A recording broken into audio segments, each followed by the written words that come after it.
It's time to accelerate. Hi, I'm your host, Andy Paul. Join me as I host conversations with the leading experts in sales, marketing, sales automation, sales process, leadership, management, training, coaching, any resource that I believe to help you accelerate the growth of your sales, your business, and most importantly, you. Hello, and welcome to Accelerate. I'm excited to talk with my guest today. Joining me is Stephen Christopher. Stephen is CEO of Seequs, a digital marketing agency based in the Denver area. Stephen, welcome to Accelerate. Hey, Andy. Thanks so much for having me on today. I really appreciate it. Well, my pleasure. So take a minute, introduce yourself. Cool. So as you mentioned, my name's Stephen Christopher. I run a digital marketing agency called Seequs Marketing Technologies. I also run a podcast called Business Revolution. I've been in the digital marketing space for about 12 years now. I started back when I owned a mortgage company, which didn't do so well. So I also learned a ton about how to run a business and how not to run a business based on that.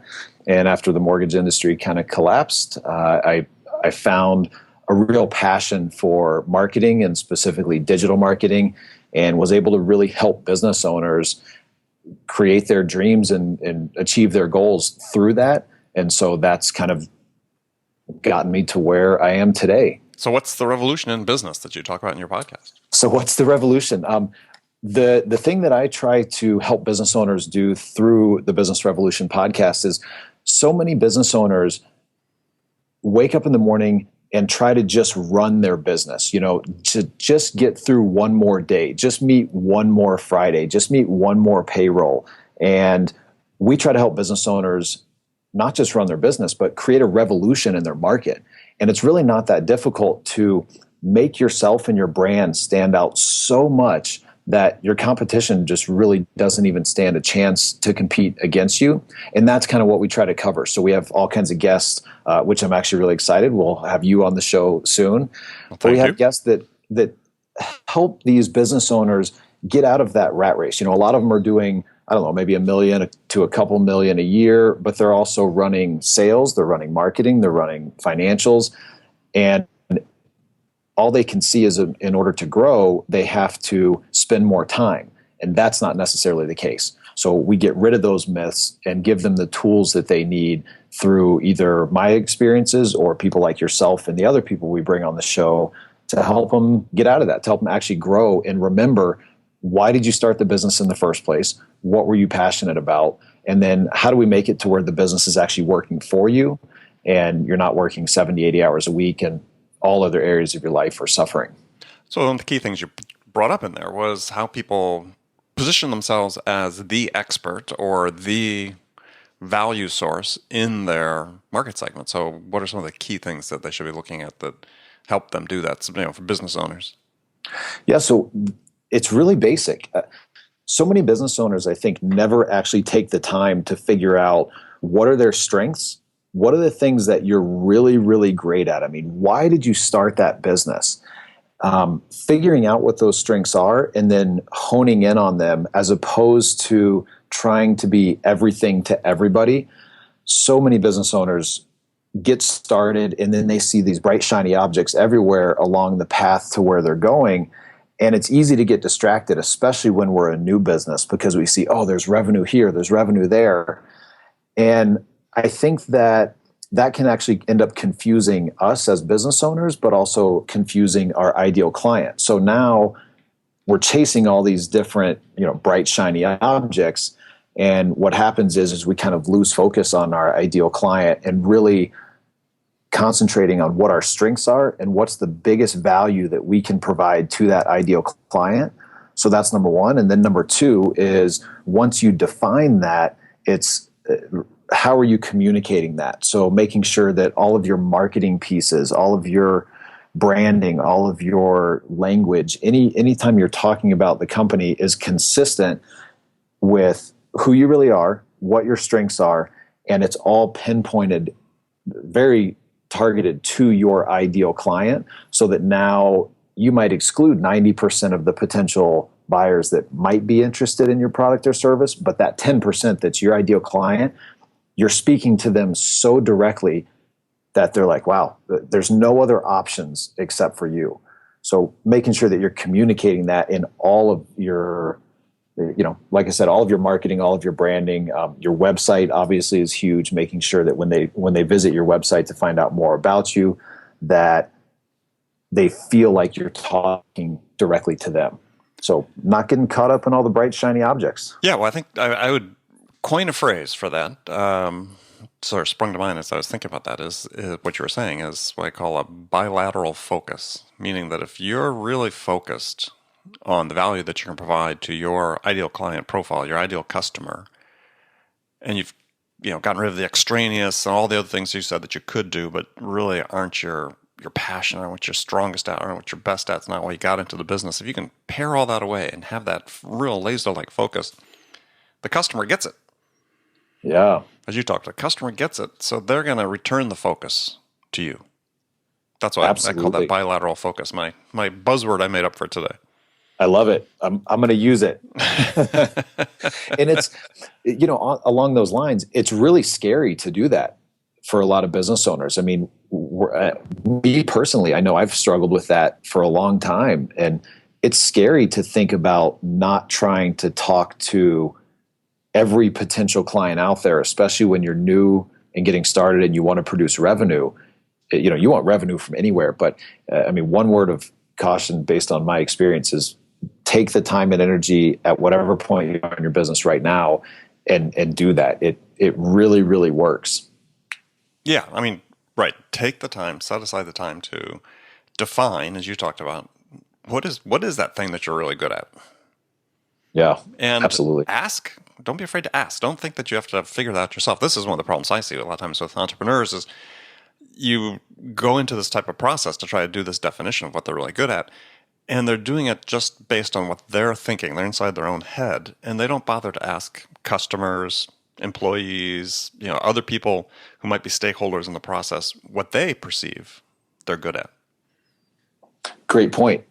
We tell our clients a lot when we're building a website. It's a great example. They want to have a lot of input. They say, "Oh, move this here, put this color. I like this. I like that." And what we have to remind them a lot of times is that most often the business owner is not their own ideal client. So they're not trying to sell to themselves. So they have to figure out through, like you mentioned, asking, what are our strengths? What do you want? What does their actual ideal client want to see? And then making sure that everything is focused around that. Yeah, that's a great point, I'm sure, when it comes to websites and things like that, because everybody has an opinion. So, yeah. So let's make the jump to websites here, because it's still for small business entrepreneurs, business owners, still the sort of initial point of contact that most people have with your company, with the products and services you're selling, even despite all the technology that exists out there. So what are maybe the 2 or 3 biggest mistakes you still see small businesses making with their websites that have an impact on the branding and their sales and so on? Yeah, so one that I'm really surprised that I'm still seeing this, but we're still seeing a lot of websites that aren't mobile friendly.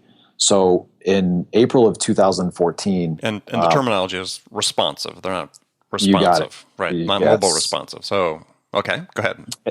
And I apologize. April 2015, Google came out with an update that basically said, look, if your website isn't responsive and it's not friendly to mobile devices, it doesn't look good, we're not going to show you in rankings.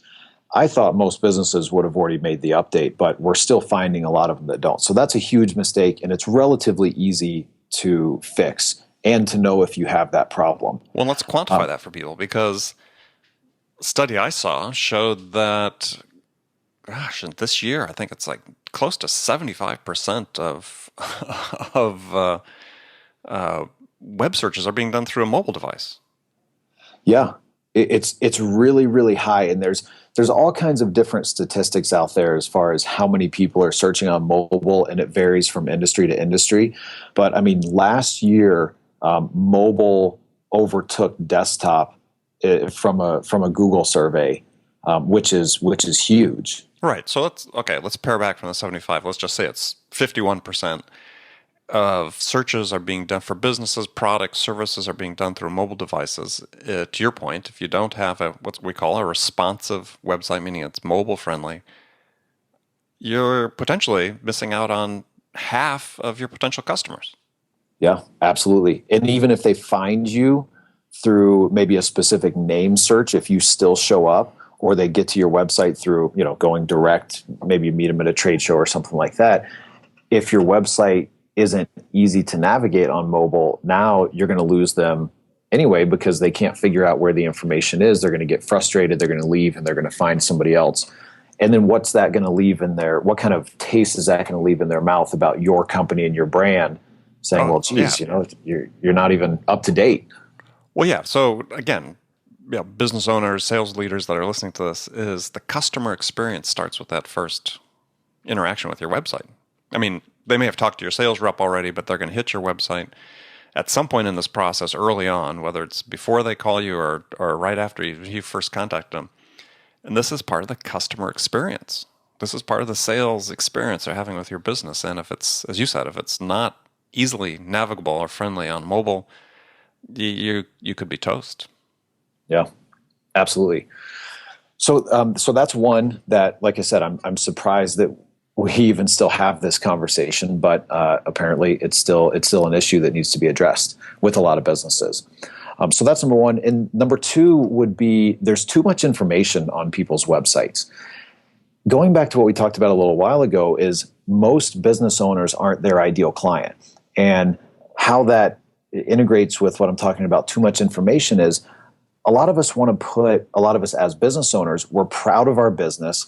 We want to kind of shove everything we do down our potential customers' throat right when they get to our website. We want to tell them how great we are. We want to tell them how we started. We want to tell them how we can help them. We want to tell them every service that we offer because we're proud of it. And going even further back in our conversation, a lot of us don't know who our ideal client is, so we're trying to talk to everybody. And so what we do with clients when we're building websites is we have them look at their current site and say, okay, take everything that you have on your homepage right now and get rid of 50% of it. So tell me 50% of the stuff on the homepage that we can get rid of. Mm-hmm. And this is a painful process for most people. So by the time we drag them kicking and screaming through getting rid of 50% of everything they've worked their whole life for, we then turn to them and say, okay, great job. Now I want you to get rid of 50% more, or get rid of 50% again of what's left. Mm-hmm. And at that point, they look at us like we're crazy. A lot of times we can't get rid of another 50%, but we can get rid of one or two additional things. Right. And we really pare that down, and it makes a huge difference when it comes to conversion. When you watch visitors on a website and you watch where their mouse moves and all this stuff, you realize that there's so little time to get their attention to take the action that we want them to, that it's imperative that we get rid of a lot of the stuff that's on our homepage and even our interior pages, and have more of a funnel focused approach where we offer them kind of one or two things at a time. And then based on how they interact with those or what they want to learn more of, then they can start to go down that path. Yeah, so move deeper into the website. Oh, it's interesting. How much time do you have when someone comes to your website? Let's compare this to in person. So when somebody comes to your website, how much time do you have to capture their attention? Yeah, so the last studies that I read was about 7 seconds. Personally, I believe we're down to at least 6 seconds now, just based on the data that we watch from our clients, to really capture their attention and have them decide, okay, we're going to stay or we're not going to stay, or what am I going to do next? Right. So if you put that in the context of a person-to-person interaction, the statistic is largely the same. It's around 7 seconds that you have to capture somebody's attention when you first talk to them. So you grab somebody on the phone on a sales call, or you meet them in a networking meeting. You have 7 seconds really to capture their attention. If you were doing this in person, would you spend that 7 seconds talking about absolutely everything that you know and do? Right? To make the comparison to your website. Well, that's what you're talking about with your homepage. Is, people come, it talks about everything that you do right up there. In 7 seconds, that's like too much. They're going to click and go somewhere else. And the same thing is true when you talk to somebody in person. If you just open up your mouth and they get the fire hose of information they're trying to download in 7 seconds, as opposed to that one thing that really relates to them and their business and what they're trying to achieve.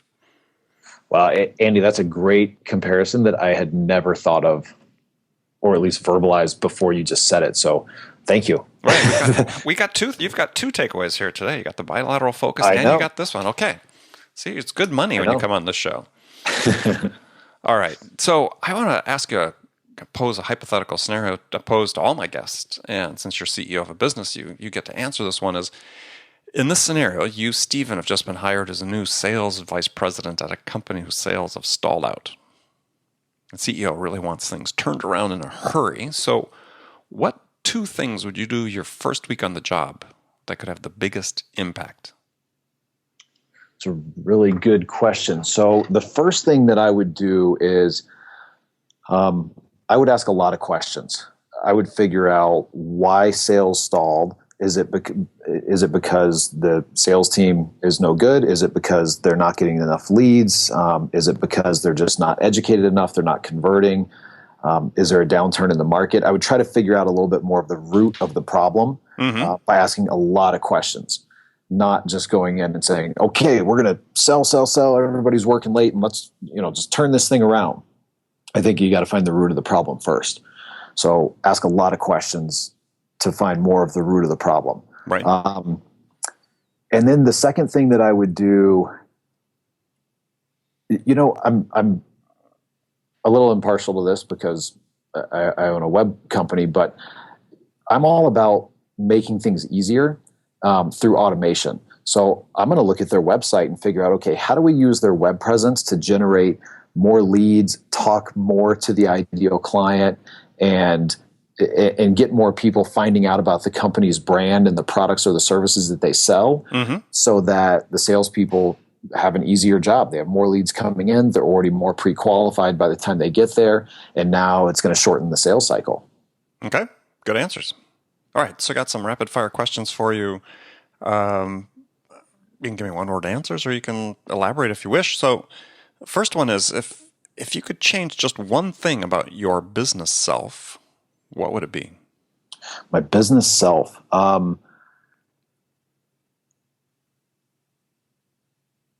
I would, this is kind of funny. I would make decisions about people with less emotion. Ah, I like it. And what I mean by that is I love helping people and I want to help everybody, but I realize that sometimes I might try to help people too much at the expense of my other team members. Okay. Who's your business role model? Ooh, that's a good one. Currently, right now, based on some communications I'm having and what we're doing in the business, I got to say Cameron Harold. Okay. And what does he do? So Cameron Harold was the COO that helped grow 1-800-GOT-JUNK from 2 million to 180 million in a very short amount of time. I love that service, by the way. Yeah. I used it when I moved a few years ago, and wow, that was great. Great service. Yeah, he's fantastic. He runs a company called Backpocket COO, and he's all about kind of helping create a second in command to a CEO to help them massively grow their business. Great on great on structure, scalability. Just a really, really brilliant and a really, really genuine guy. Okay, excellent. So, what's one marketing book everyone should read? What's one marketing book everyone should read? I would give Jay Abraham, How to Get Everything. Of course, I'm going to blank on the title right now. How to Get Everything Out of What You've Got. Let's see. Yeah, I'm forgetting the exact title Great book. Yeah, we'll figure that one out. We'll put it on the website. Good. Last question for you. So what music's on your playlist these days? Oh, man, I'm all over the place on this one. Depending on what I'm getting ready for and what state I want to be in, I listen to anything from Eminem to, a little embarrassing to admit maybe on the air or on the podcast, is Christina Aguilera and Taylor Swift. I was anticipating you were going to say exactly that. If I said, okay, he's pausing. What's the contrast to Eminem? I was saying Taylor Swift was in my mind, but yeah, Christina and Taylor Swift. Hey, we have to have, music for moments, right? I love it. Christina Aguilera actually amazes me. If you've never listened to the words in some of her songs, I mean, she's like a guru out of music for personal development. Okay. Good advice. So, Stephen, thanks for being on the show. How can people find out more about you? Cool. So people can find out more about me on our website, www.seequs.com, seequs.com. If you have any questions, I love answering them. You can email me directly, Stephen, Stephen, @seequs.com. And then also, if you have any interest in our podcast and some of the other blogs that I put out that are more business focused, website is bizrevolution.com. All right. bizrevolution.com. Make sure you check it out. And remember, friends, make it a part of your day every day to deliberately learn something new to help you accelerate your success. And one easy way to do that is to make this podcast accelerate part of your daily routine, whether you listen on your commute, in the gym, or as part of your morning sales meeting. That way you won't miss any of my conversations with top business experts like my guest today, Stephen Christopher, who shared his expertise about how to accelerate the growth of your business. So thanks for joining me. Until next time, this is Andy Paul. Good selling, everyone. Thanks for listening to the show. If you like what you heard and want to make sure you don't miss any upcoming episodes, please subscribe to this podcast on iTunes or Stitcher.com. For more information about today's guest, visit my website at andypaul.com.